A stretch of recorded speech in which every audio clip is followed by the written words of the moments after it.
आज को आम विगत 12 वर्ष गोटे बीजेपी साधारण करी तेणु बीजेपी आम जलेश्वर निर्वाचन मंडल बीजेपी कहले शांतनु पट्टनायक को बुझाए कहीं ना सी विगत दिन रही आसते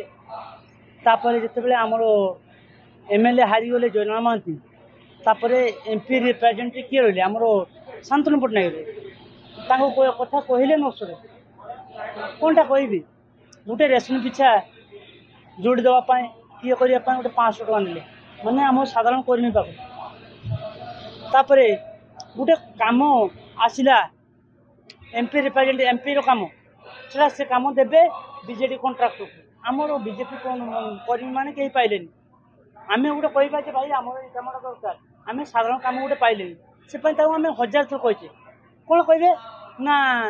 से कमटा तुम अमु जगह असुविधा अच्छी से कमटा तुम तुम जगह असुविधा अच्छी कि कमटा बीजेडी कर्मी कर्ता मैंने पाई आम पाइले आम दाबी करे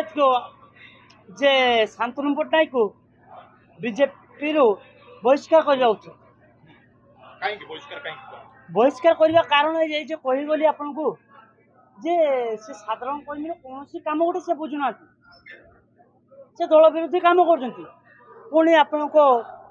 मीडिया बंधु कहते 4 इलेक्शन 4 दिन आगु सी निखोज हो गले निखोज हवा कारण कौन सी बीजेडी पैसा कहीं निखोज है ना